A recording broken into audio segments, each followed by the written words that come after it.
திருட்டு திராவிட பேசிக் கொண்டிருக்கும் இந்து ஒரு திமுக ஆட்சியினுடைய சட்டத்துறை அமைச்சர் வந்து சொல்கிறாரு, திருப்பரங்குன்றம் மலை மேலே வந்து முஸ்லீம் வந்து தர்காவில் வந்து சந்தனக்கூடு விழா நடத்துனது தவறு இல்லை அப்படின்னு சொல்லிட்டு.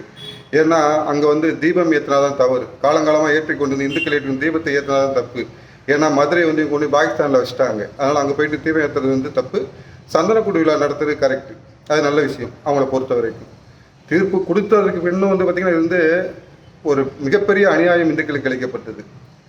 ஆனால் அடுத்து வந்து பார்த்திங்கன்னா நம்ம தமிழக பஞ்சாயத்து முதல்வர் நேற்று பேசும்போது சொல்கிறாரு, நாங்கள் வந்து கிறிஸ்தவங்களுக்கு இதெல்லாம் பண்ணிகிட்டு இருந்தோம் அப்படின்னு சொல்லிட்டு அப்படி சொல்கிறாரு, சர்ச்சுகளுக்கு வந்து என்ஓசி தேவையில்லை அப்படின்ட்டு. அந்த சர்ச்சுகளுக்கு என்ஓசி தேவையில்லைங்கிறது எப்படின்னு பார்த்தீங்கன்னா, வழிபாட்டு தலங்களுக்கு வந்து மாவட்ட ஆட்சியர் வந்து ஒரு அனுமதி கடிதம் கொடுக்க வேண்டியது இருக்கும். அவர் அனுமதி கொடுத்தா மட்டும்தான் சர்ச்சை வந்து அந்த இது இயங்க முடியும். அதை வந்து நிப்பாட்டியிருக்கேன் அப்படின்ட்டு அது வந்து பெருமையாக சொல்கிறாரு. இந்த ஒரு பாட்டு ஒன்று உண்டு, கண்முழிச்சு பார்க்கலன்னா கட்டண துணியும் உனக்கு இல்லை அப்படின்ட்டு.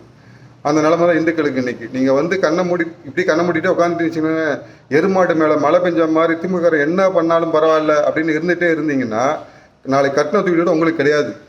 ஏன்னா ஸ்டாலின் இந்த தமிழக பஞ்சாயத்து முதல்வர் சொல்கிறாரு, சர்ச்சைகளுக்கு நிறைய சொல்லிட்டாரு, இத்தனை தேவாலயம் கட்டணம், இத்தனை இது பண்ணோம் சொல்லிட்டு வரிசையாக சொல்லிட்டு வந்துட்டு என்னால் சொல்ல முடியாத அளவுக்கு இருக்குது, உங்களுக்கு கோரிக்கை வைக்க முடியாத அளவுக்கு இருக்குது, எல்லா கோரிக்கையும் நான் நிறைவேற்றி விட்டேன் அப்படின்றாரு. ஆனால் இந்துக்களை போட்டு காலில் போட்டு மிதிச்சுக்கிட்டே இருக்காங்க. மிதிக்கிறது மட்டும் மேலே அப்பப்போ 2 குதி வேற குதிச்சுட்டு போகிற மாதிரி தான் இருக்குது, பார்த்துக்கிடுங்க. அப்போ இங்கே வந்து பார்த்திங்கன்னா அந்த சொல்கிறாரு, சர்ச்சைகளுக்கு வந்து என்ஓசிக்கு வந்து கட்டாயம் இல்லைன்னு ஆக்கியிருக்கேன் அப்படின்னு சொல்லிட்டு.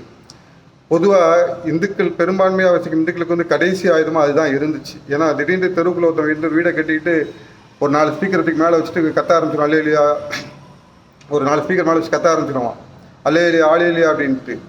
அந்த கூப்பாடை நிப்பாட்டுவதற்கு கடைசியோட முயற்சி அதுதான் இருக்கும். நீதிமன்றத்தில் போய் சொன்னது வந்து வழிபாட்டு தளம் கிடையாது, வீடு இருக்கிற இடம் வழிபாட்டு தளம் கிடையாது அப்படின்ட்டு.